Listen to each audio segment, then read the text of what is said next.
Sean Kelly reviews Indiana Jones and the Dial of Destiny from July 2nd, 2023.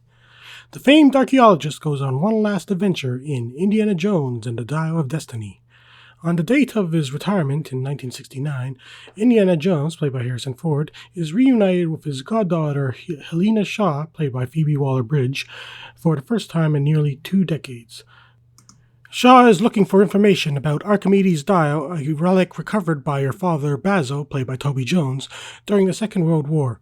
Also interested in the dial is Nazi-turned-NASA scientist Jürgen Voller, played by Mads Mikkelsen, who wants to use the dial's supposed ability to detect fissures in time to change the outcome of World War II. When Voller gets a hold of half of the dial that he had in possession, Indiana Jones reluctantly joins Helena to search for the second half. Jones is assisted in this adventure by his old ally Sala, played by John Rhys Davies, and Spanish diver Ronaldo, played by Antonio Banderas. It becomes a literal race against time as Voller is attempting to acquire the second half. In the Indiana Jones and the Dial of Destiny synopsis. More than 4 decades after Raiders of the Lost Ark and 15 years after Kingdom of the Crystal Skull, Indiana Jones returns for a 5th and final adventure with James Mangold of Logan and Ford and Ferrari taking over duties from Steven Spielberg, who remains on board as an executive producer. The film begins with a prologue set in 1944, where Indiana Jones and fellow archaeologist Basil Shaw attempt to retrieve the Lance of Longinus from a Nazi plunder train commanded by Colonel Weber, played by Thomas Kretschmann. It is here where Indiana Jones first comes in contact with Jürgen Voller and his obsession with Archimedes Dial, which Jones and Basil recover. 25 years later, a much more grizzled Indiana Jones has stepped away from adventuring and is about to retire from his role as an archaeology professor. However, Jones is dragged back into action when his goddaughter Helena shows up, stealing Archimedes' dial, and CIA agent Mason, played by Charlotte Renee Wilson, makes it appear that Jones was responsible for both the theft and the collateral damage caused by the very trigger-happy henchman Kleber, played by Boyd Holbrook. Despite discovering that Helena and her child accomplice Teddy Kumar, played by Ethan Isidore, are criminals interested in selling the dial on the black market, Indiana Jones reluctantly helps them find the second half of the dial before it is acquired by Voller. My thoughts on Indiana Jones and the Dial of Destiny. In addition to featuring a plot that partially involves time travel, Indiana Jones and the Dial of Destiny is a film that is literally fighting against time as Harrison Ford becomes too old to believably resume the role of Indiana Jones.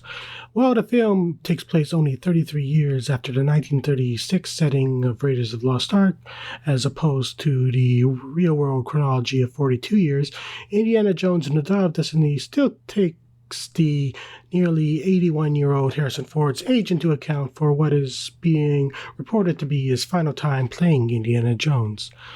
While there is much debate surrounding which films in the Indiana Jones franchise are the best or worst, with 2008's Kingdom of the Crystal Skull, in my opinion, being unfairly lumped in the latter, I will say that Indiana Jones and the Dial of Destiny is a film that firmly settles in the middle.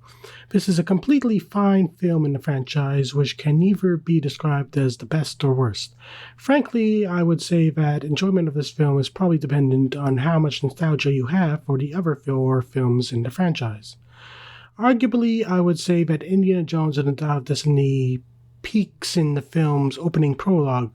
While there can be just criticism about using digital de-aging to make Harrison Ford look like he did 4 decades ago, the prologue is the section that feels the most like an Indiana Jones film.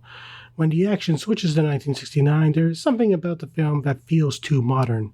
However, that can be read as part of the point, as Indiana Jones and the Dial of Destiny, as by this point, time has passed for adventures like Indiana Jones.